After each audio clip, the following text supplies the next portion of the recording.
후보님은 1호 공약으로 이제 초격차 과학기술을 바탕으로 한 5강 진입 이걸 내세우셨습니다. 이른바 555 공약이던데 구체적으로 설명을 해주시겠습니까? 예, 지금 필요한 것이 과학기술 중심국가를 만드는 게 대한민국의 유일한 생존 전략입니다. 지금 미국과 중국이 치열하게 싸우고 있는 가운데서 살아남을 수 있는 유일한 길이거든요. 근데 그러면 어떻게 하면 과학기술 중심국가가 될 수 있을 것인가 고민을 해봤습니다. 근데 먼저 성공 사례를 찾아봤죠. 우리나라의 메모리 반도체. 네. 그랬더니 거기서 이런 말을 하는 겁니다. 1등과 2등의 격차가 좁으면 언제든지 뒤집힐 수 있지만 1등과 2등 간격이 너무나도 벌어지는 초격차를 유지하면 그러면 계속 우위를 점할 수 있다는 겁니다. 그게 메모리 반도체의 비결입니다. 그래서 그때 제가 생각을 해냈습니다. 만약에 그렇다면 우리나라가 5개의 초격차 과학기술을 확보할 수 있다면 5개의 삼성전자급의 세계적인 대기업을 확보할 수 있는 것이고 그렇게 되면 우리는 세계 경제 5대 강국 그러니까 뭐 미국, 영국, 프랑스, 독일, 일본과 어깨를 나란히 견주는 그런 나라가 될 수 있다. 저는 그렇게 생각을 했고요. 어떤 분야가 그러면 유망할 것인가도 생각했습니다.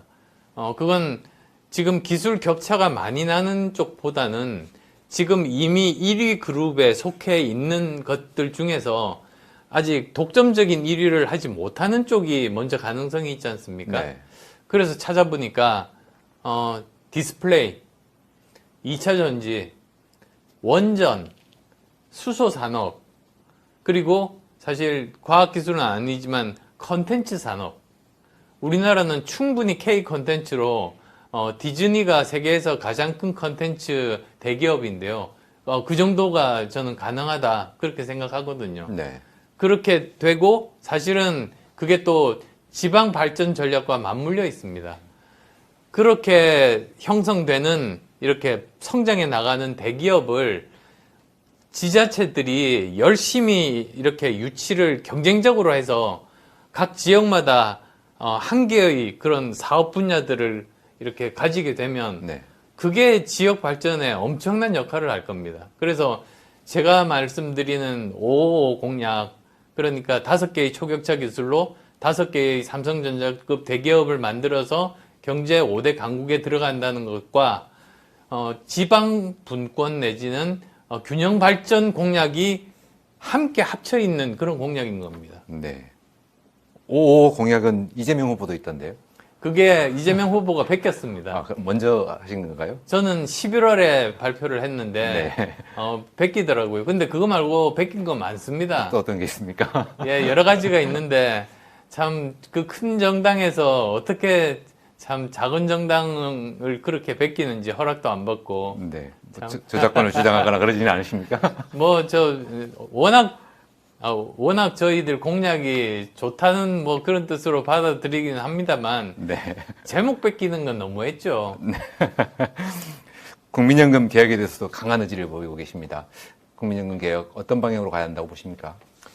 지금 국민연금이 지속 가능하지 않다는 게 문제가 있습니다. 네. 지금 이대로 가면 2055년이 되면 국민연금이 고갈됩니다. 그 말은 무슨 말이냐면 1990년에 태어난 사람들이 평생 국민연금을 납부를 하고 나서 65세가 됐을 때 국가에서는 지급할 돈이 한 푼도 없게 되는 겁니다. 근데 그게 끝이 아니에요. 2088년이 되면 국민연금의 누적 적자가 무려 1경 7천조 원. 저는 경이라는 숫자는 처음 들었습니다. 그렇게 됩니다. 네. 그럼 다른 나라는 어떡하느냐? 가까운 일본만 해도 100년 추계를 합니다. 그러니까 국민연금이 100년 후에 자손들도 안정적으로 받을 수 있는지를 매년 점검하는 거죠. 그래서 국민연금 개혁이 중요하다. 이거는 지금 현재 기성세대가 연금 다 받고 나서 나머지 빚을 아이들한테 다 떠넘기는 건 그거는 세대 간의 불공정, 저는 그렇게 생각하거든요. 네. 근데 그런 마음을 가진 부모가 세상에 없지 않습니까? 그러니까 우리 기성세대가 부모의 마음으로 우리 아이들 세대를 위해서 우리 함께 개혁하자. 저는 그 주장을 한 겁니다. 네. 뭐 개혁은 그렇다면 공무원연금, 사학연금, 군인연금도 다 통합해서 운영하자는 취지이신가요? 네. 일단은 제가 국민연금은 그렇게 말씀드렸죠. 그래서 지속 가능한 그런 구조로 개혁을 하자는 거였었고요. 네. 근데 또 다른 3대 직역연금이 있습니다. 그게 바로 말씀하신 공무원연금, 그리고 군인연금, 사학연금인데요.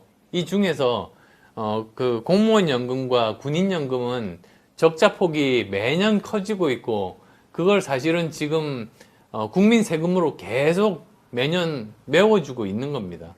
근데 제 걱정이 무엇이냐면, 국민들 입장에서 몇 년 지나고 나면 내가 이렇게 열심히 세금 내고 국민연금 내봤자 나는 국민연금 받을 그런 확률이 굉장히 줄어드는데 내 세금으로 공무원 연금을 다 채워주고 있다고 하면 아마 국민들과 공무원들 간의 갈등이 엄청나게 심해질 겁니다. 저는 그거를 막자는 거거든요. 네. 그리고 또 하나의 이유는 이런 게 있습니다. 2008년 그리스 예인데요.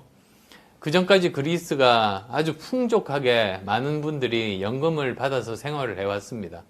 그런데 2008년 금융위기가 오니까 국가 재정이 고갈이 돼가지고 어쩔 수 없이 연금을 반으로 줄였습니다. 그러니까 그 전까지 연금으로 생활하던 분들이 거의 뭐 파탄 지경에 이르게 된 거죠. 네. 그게 사실은 국가의 재정 건전성 그리고 지속 가능성의 문제이거든요. 그래서 저는 오히려 이렇게 저는 설득드리고 싶어요.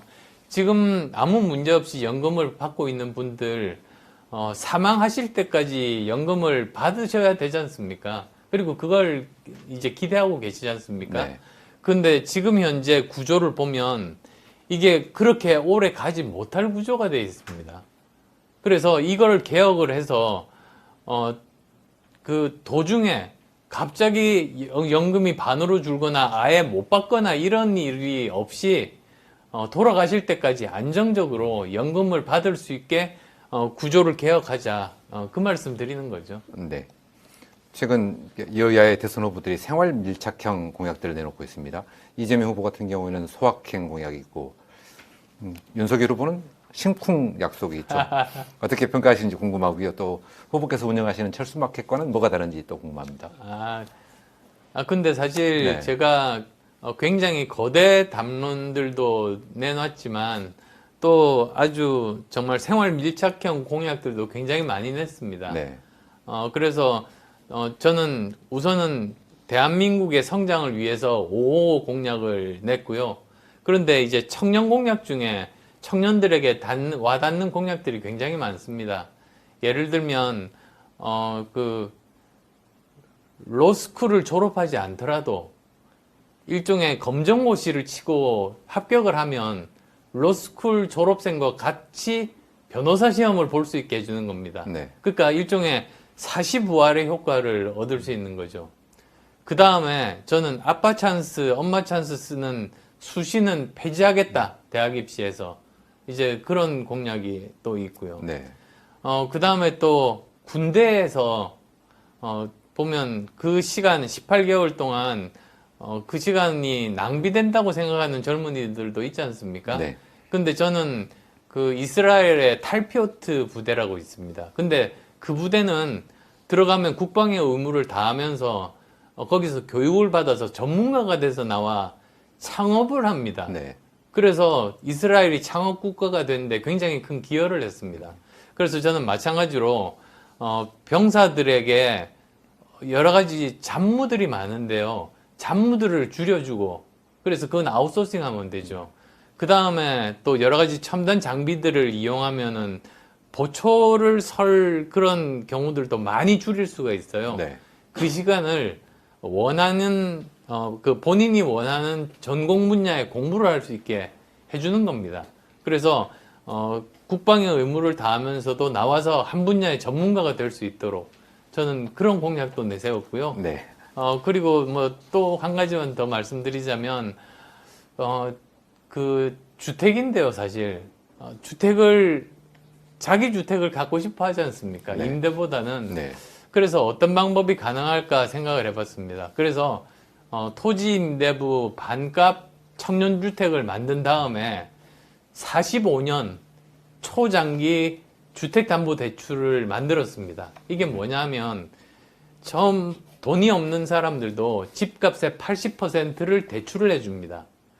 그 다음에 금리는 한국은행의 기준금리, 그러니까 가장 낮은 금리를 적용하는 거죠. 보통은 한국은행 기준금리에다가 은행이 어느 정도 더 금리를 붙여서 돈을 받거든요. 그렇죠. 네. 근데 이것만은 한국은행이 기준금리를 적용한다.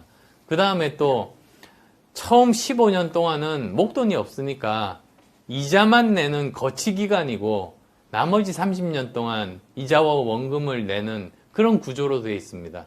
그러면 사실 큰 부담 없이 당장 집을 살 수가 있게 되는 거죠. 이런 것들이 바로 생활 밀착형 공약 아니겠습니까? 네.